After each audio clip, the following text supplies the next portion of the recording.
Welcome back to the show, and many thanks for staying. Well, there's been a lot of bloodshed recorded in the first 3 months of 2017. Now, the year began with rampant road accidents, a spate of suicide, and other tragic occurrences like the death of about 19 students in Kintampo on Sunday. Bloody clashes on the University of Cape Coast campus. We can also refer back to what happened in Bimbilla earlier. Mind you, not all of such bloodsheds are captured in media reports, but even those that are captured in media reports are alarming. Many are concerned, and discussions have mainly bordered around causes and preventive measures. We have dealt quite comprehensively with mental health perspective here on the show. CEO of the Mental Health Authority, Dr.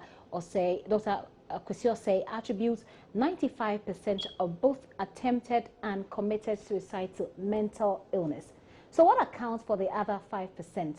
Political and religious reasons account for the remaining 5%, according to the doctor. Now, the Road Safety Commission and Motor Traffic Transport Department attributes road carnage mainly to indiscipline on our roads. As of 13th of March this year, 426 people had been killed, and there are fears the road carnage reduction target for 2017 won't be met. Are indiscipline and faulty vehicles the only attributable reasons to deaths on our roads? Some say no, it is more superstitious, but not everybody believes in superstitions. Today, we take a 360 view of the matter: mental health, public safety, Islamic and Christian perspective. We also take your views. I've got in the studio here with me General Secretary of the Christian Council, Reverend Dr. Opuni Frimpong. So is National Chief Imam spokesperson Sheikh Shaibu Arimiyal. You're welcome, sir. Thank you, Gifty. Good to have you. Now, we'll be joined over over Skype by Nanayawa Kwada. Nanayawa Kwada is Executive Director of the Bureau of Public Safety, so that we can have, you know, like I said, a 360 view of this discussion. If I may, I will start with you, Nanayawa, and I believe that you can hear me. Is it a problem really of poor safety standards generally, or would you say that, with the exception of suspected suicide cases, that these are just accidents which could not necessarily have been prevented?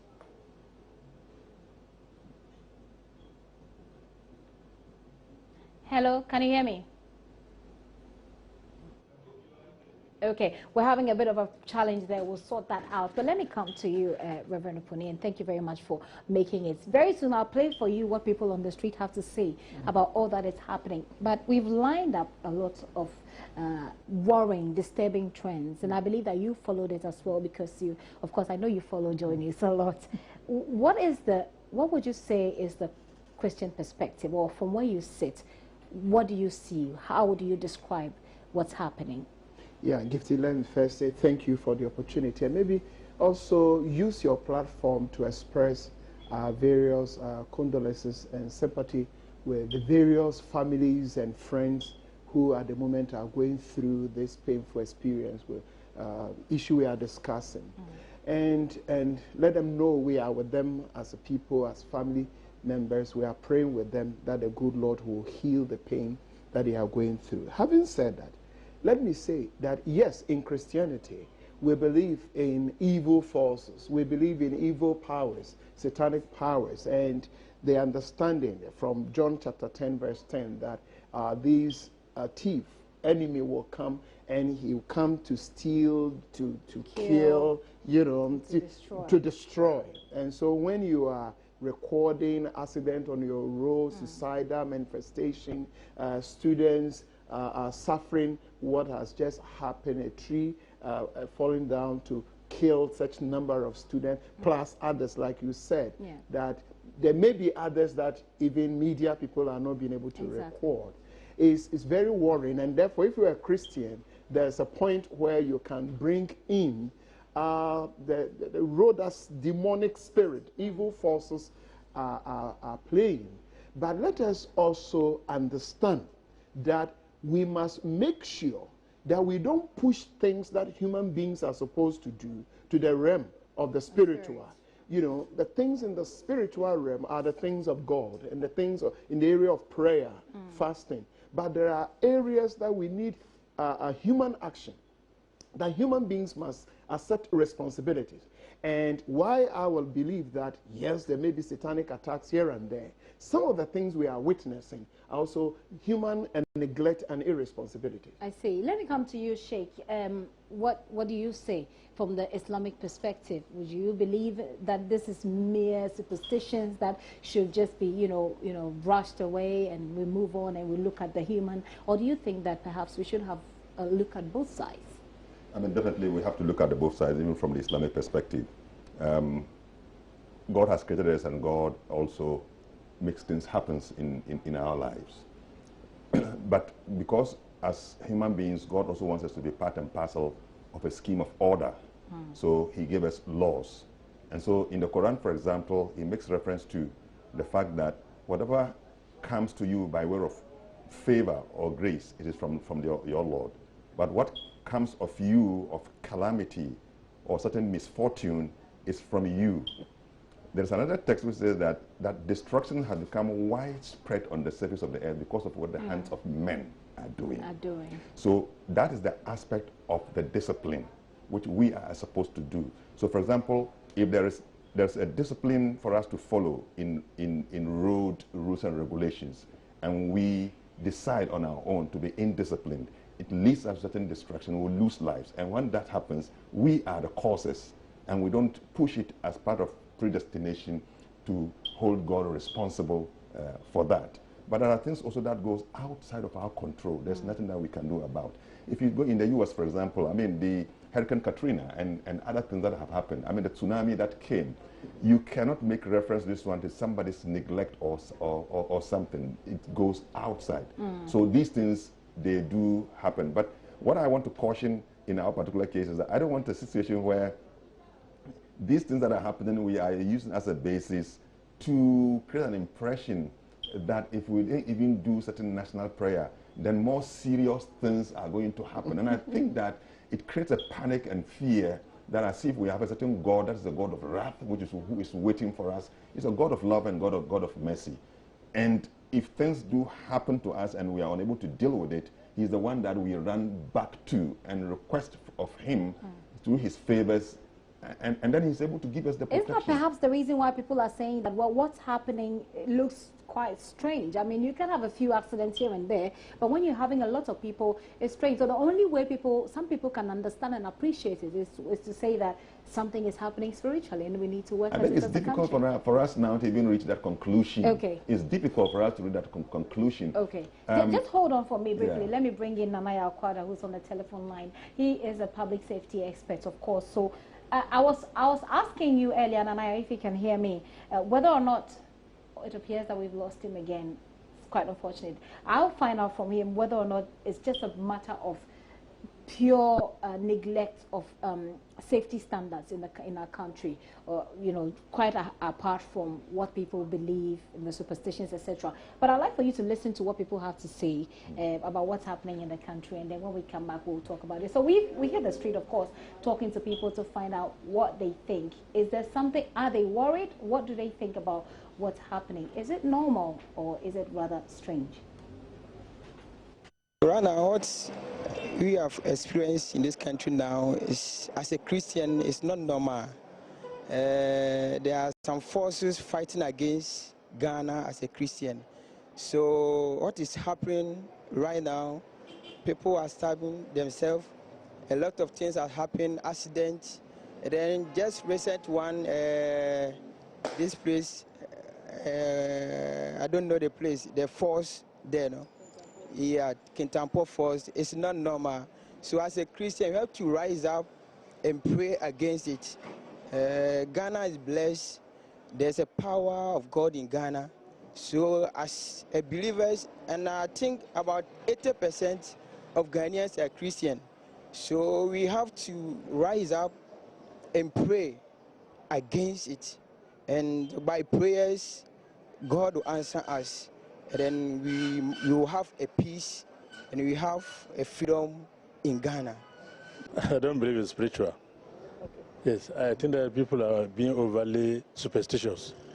These are natural occurrences. The incident that happened at the waterfalls, I believe there were early warning signs.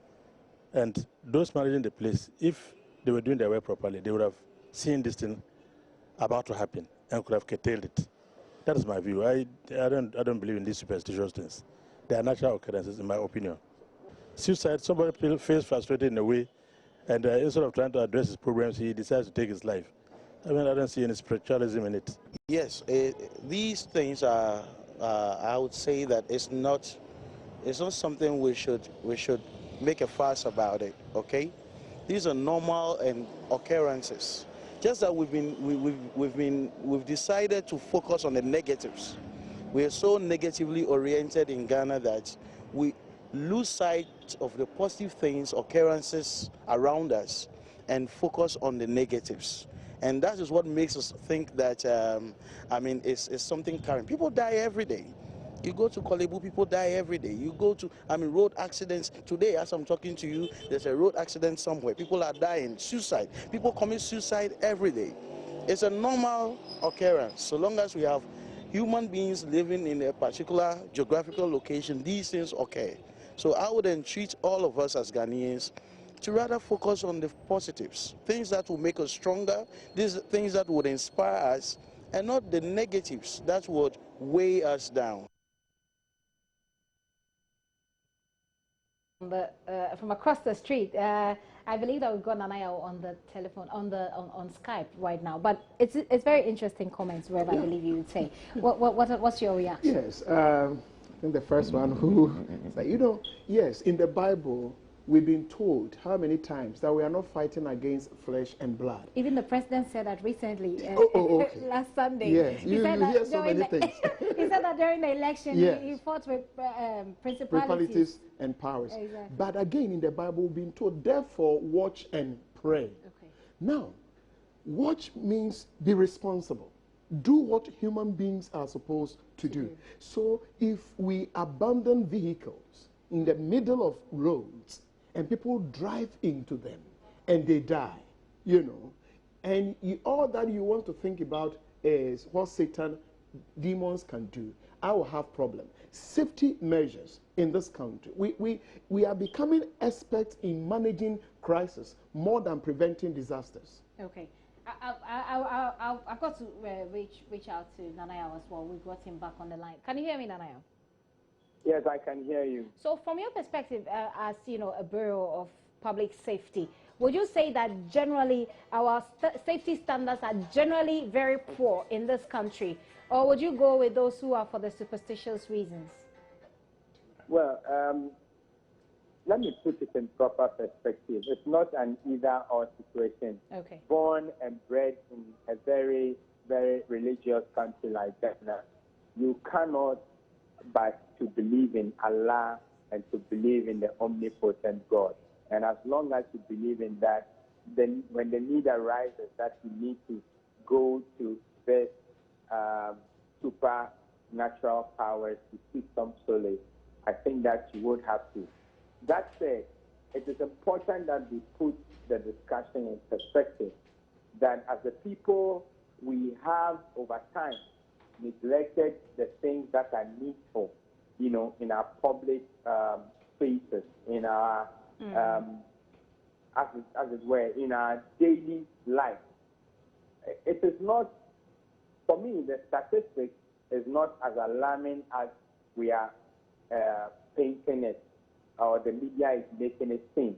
Last year, between January and around this time of last year, we had so many more deaths, probably twice than what we are seeing now. And you mean deaths on the road? You mean road carnage or generally? Road carnage, you know, generally, all really? forms of mishaps. Yes, we are talking the Kintampo incident that claimed over 50 or 60 lives. It occurred in February. We are seeing 16, 14 somewhere, and another 21 somewhere, and the whole nation is gone agog. The statistics does not indicate that, you know, something strange is happening. Indeed, what is happening now is that the continuous neglect of the needful is what we as a people, we are paying for. For time and over again, we have seen that year on year, the road carnage is claiming so many lives, neglect of safety practices and prudent practices at some public spaces is also claiming lives, and leadership, or if you like, the state, has failed to exercise that political will to drive down the revolution that we need in our country. To date, as I speak to you, last year, National Road Safety Commission is reporting over 2,200 deaths on our roads alone.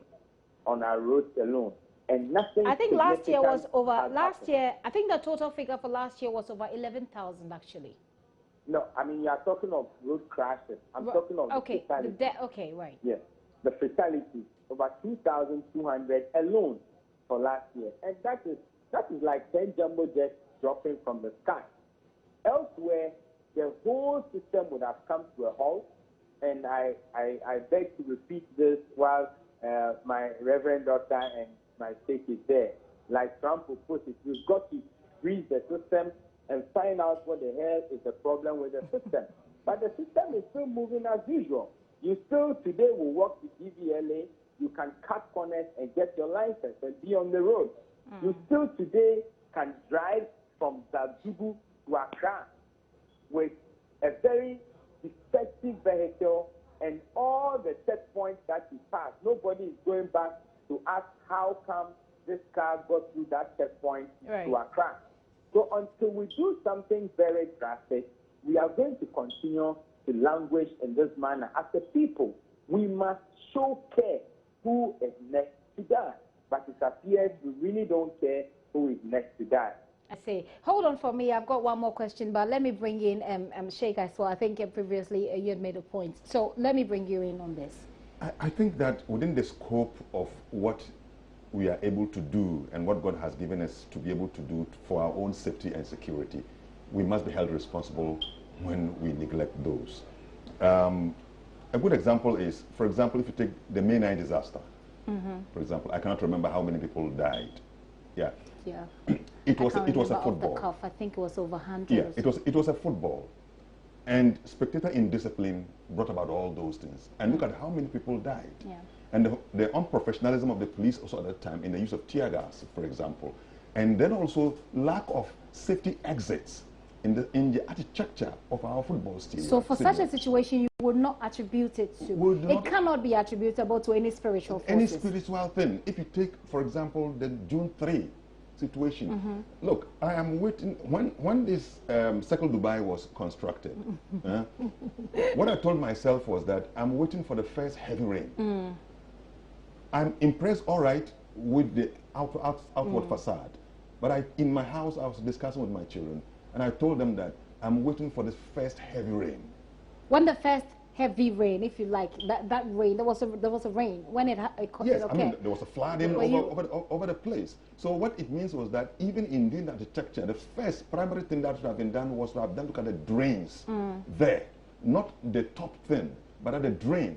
So of what will it be today if it rains torrentially again and we find that because there's no proper drains, the place become flooded and some people are losing their lives. It's not spiritual. So I think that we should not panic. We should do the right thing. But as religious people, always we have been with God, and God has been so good to us in this country, and He continues to be good to us. We pray that such disasters will not happen, but I don't think that it is the wrath of God because we have done something wrong that He is punishing us as a people. I don't believe that. Okay, Doc, what do you say? Yeah, maybe this role that church people must play. Let me say that what pastors and prophets and apostles do should never replace what professionals are supposed to do. Okay. Pastors must pray and comfort people, counsel people, but we must allow those who have been trained to do and have the skills to do what they are supposed to do. Okay. So that we should never have a situation where we run away to religion for excuses. But isn't religion supposed to give us some kind of a solace, like Nanaya was saying? Exactly. But, for instance, this Kintampo thing, after the tree fell, when the first ambulance arrived at the place, how long did it take? For the ambulance to arrive? Yes. Have we asked those questions? What are the safety measures around that place? Before even we accuse the devil and all that and bring God into it, we must pray, we must do what we are supposed to do. But let us find out human effort, human activities, what professionals are supposed to do, how long. You know, the Kintampo Techiman last year accident, we were told that those who were sent to the hospital, basic things like oxygen, they didn't have it. Okay. You know, and so most of the people who died did not die at the accident scene. They died at the hospital. We need to work on all this. But, Gifty, let me say, at the moment, we are experiencing a very high level of public indiscipline that we must respond. And it should not be business as usual. It's not something we leave in the hands of civil servants. I may want to use your platform to plead with the president and the new administration to roll a national campaign on public discipline. And it must be multi-sectorial, you know, bring politicians, you bring media, security, traditional leaders, religious leaders, and back what the former Vice President Ali Mahama. Now, if the president will want us to go, I mean, the business as usual, we heard him 6 March talking about the environment, the Garamsey, considering the kind of people who are behind it and how they are determined to move on and on and on. If we are going to use speeches and addresses, nothing will happen. This carnage, senseless killings on our road. If we are going to leave the MTTD and all that, I don't think will happen. Yes, it's about there must be a massive national campaign program that so many people are involved, and we name and shame and hope from time to time we evaluate to find out the past 3 months what is the percentages. Is the graph going up or going down? Yeah. Okay. We'll wrap up when I finish with you, Nanaya. This will be my final question to you. At what risk do we as a people have if we continue to rely on superstitions? From your perspective, if we are to deal with the issue comprehensively, what is the risk if we continue to look at it more from a superstitious perspective? I have lost Nanaya. Okay, well, let's wrap up here. The last question that I'd like for you to address, Sheikh, is how those who are grieving at the moment, how can we use religion to support them? How can we use religious leaders or religious institutions to support those who are grieving at this point in time? And how can religious organizations support in this call for national discipline? Yeah, let me begin with the call for national discipline, which is important. Reverend and myself all agree that if you take this country, close to about 95% of the population belong to one religion or the other. We are people that is so religious. But I think our religiosity must find meaning in the way that we do our things as people also. Our national anthem begins with God bless our homeland Ghana. We make our national pledge and it end up with so help me God. Our oath of office end up with so help me God. You know, so if we are such a godly people and God gives us a certain order of life to ensure our own peace and harmony and security, and we will not work with it. I mean, if you come to Islam, I'll tell you one simple, I know there are many references in the Bible also. Just one thing, that it is part of faith that you see any harmful object on the road and you remove it. Okay. It is part of your faith. Now, so if this is part of your faith and a Muslim, you want to give practical expression to this, what you do is that you don't put garbage on the road. You don't pour garbage in the gutters. I mean, you don't litter the place. These are the things, and I think that from the pulpits within the mosque church, we have to use our teachings now to educate the people that from the four walls of the church and the mosque, life continues, and that's where we give true expression. We have to do that. In the long term, respect to the suicide issues, I think that we must give a place to counseling, seriously, counseling within the church and the mosque, within the society, and counseling within our educational institutions. These are long-term things that the institutions, how we relate to the psychiatric hospital, for example, or the mental health authority, so that it can be, it should be a whole wide range of things. And I think that it's within what God has given us to be able to ensure our own security, with also the blessings of God as we pray. Okay, you didn't quite touch on how to support. Oh, okay, I think the support aspect is those very who are key. grieving at this moment. Yeah, who are grieving, and I think I associate myself with Reverend when he began by even commiserating with them. We think that, I mean, they need our consolation, they need our support. So, for example, those who have lost their dear ones, is there anything material in terms of resources that when we put together and we reach out to them, give them some solace and comfort of their eyes? Those that have become injured, for example, how do we ensure that they are healed? Our hospitals, are they fully equipped? Which of the health facilities will be able to give them this support as quickly as possible? These are all part of the things that any person in crisis needs. Human beings around him. He needs a touch of comfort. He needs to hear some words of comforting. That alone, and I think that we should, government should find and put together a team that is able to do so, both within the church and within the mosque. Well, some would say that the church and the mosque or the religious body should concentrate on doing that, because that's, well, if you like, their core, one of their core mandates, isn't it, Rev? What do you say to the same question about supporting people who are grieving at this moment, what the church should do to support people who are grieving at this moment, to you know, keep them sane? Most of them are in our churches and in our mosques. In fact, the Kintampo one is a Methodist school, one of us, Christian Council of Ghana. And let me use your platform again to invite all our member churches, those around Wenchi and elsewhere, to get closer even to the school, the children who are still there, and those who can be part of the various funerals. But let's use, this is Lent season for us. This is a period of prayer and fasting, waiting for the churches as we move towards Easter. So let me invite our member churches also to intensify prayers and such occurrences that we are witnessing. And literally, if we can also gather money and clothing and other things to support them. But let's be careful. The rate people are bringing in prophecy and God says and God says, sometimes you worsen the pain people are going through, because there are those who are asking at the moment, why me? And those who feel I'm right with God, I'm praying, I'm doing all the right things. Now you ask that question, why me? And it's difficult. So we must, in our effort to console them, we must be careful and mindful of our choice of word, so that we don't make people feel so condemned within, as if they have done something wrong.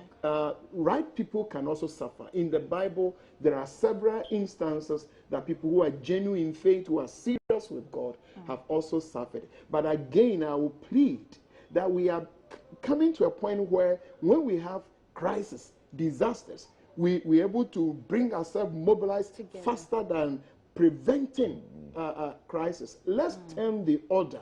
Let us be a country. I have heard this Kintampo, the president has spoken, the former president, the president's spouse, minority leader, and several.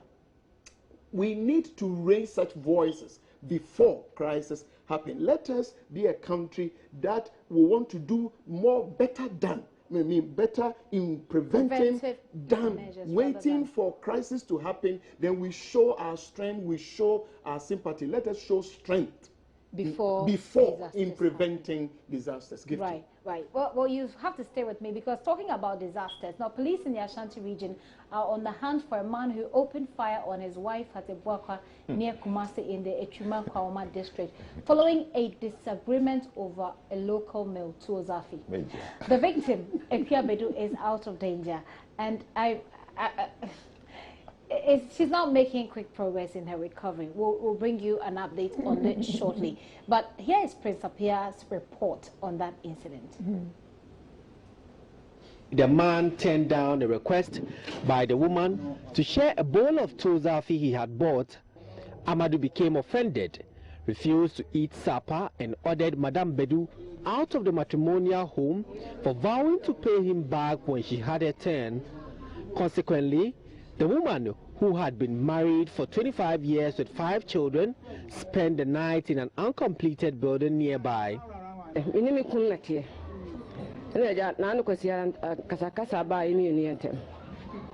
nti otoduane na me ye ne se o ma me bini e wo se nyame na me toye nti entokwa kakra. Last Sunday, my husband bought food, so I asked that I join to eat, she says. But he said to me I didn't buy the food, so he wouldn't give me. This ended up in a little misunderstanding. The next morning, he asked that I pack and leave. So I did as he said. After packing, he brought out a gun and asked 3 times if I will receive it or leave. So I asked why. But on the 3rd time, he shot me twice. He was drunk by then.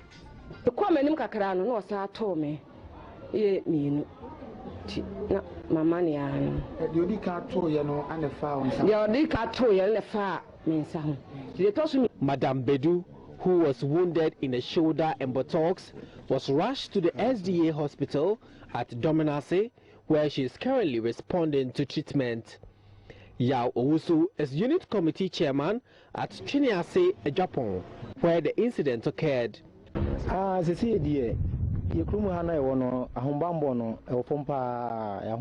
Fear has engulfed the community. We want security to be intensified.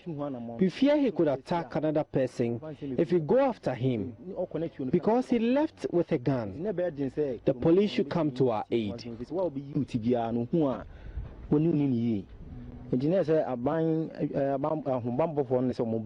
He says the case has been reported to police at Semfi, but they are yet to visit the crime scene while the culprit is on the run.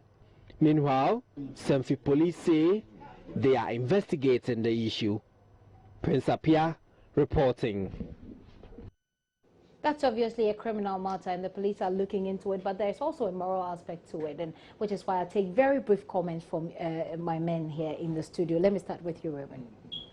Let me say, Gifty, that we must be careful not to use permanent solutions to solve problems that are temporary.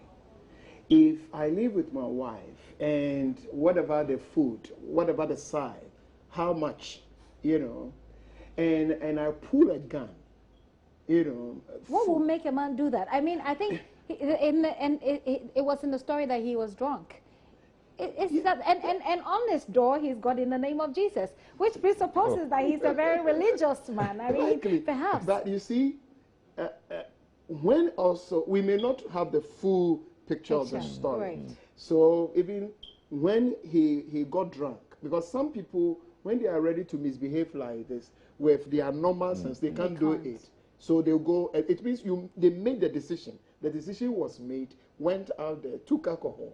Then, but the point is, if you use permanent solutions for problems that are temporary, you don't help yourself. Suicide is one.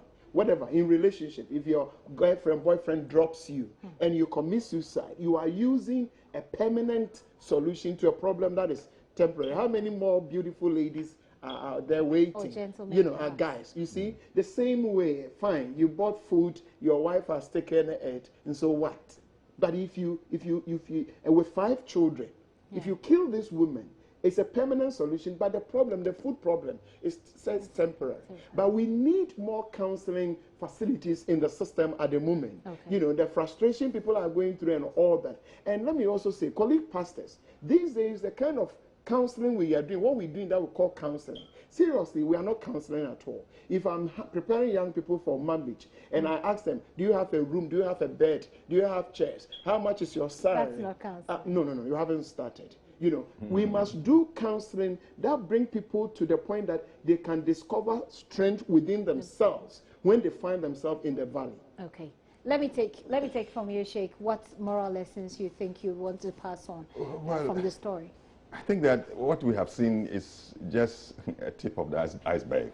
Really? When it comes to challenges of family and marital lives. You hear very harrowing stories from women. I sometimes mount the pulpit, I make a presentation on marriage, and just as I finish, you find the number of women who will just sometimes talk to women are always at the receiving end, aren't they? Yeah, I mean, men also suffer, but I find that more women who are suffering. Exactly, and I think, but the major problem is that I think even within traditional context and within biblical and Muslim Christian, we are yet to come to terms with the true reason, purpose, and meaning of marriage. Okay. Because if you are in a marriage and you understand it properly, the woman that you've married, you are a support to her and she's a support to you.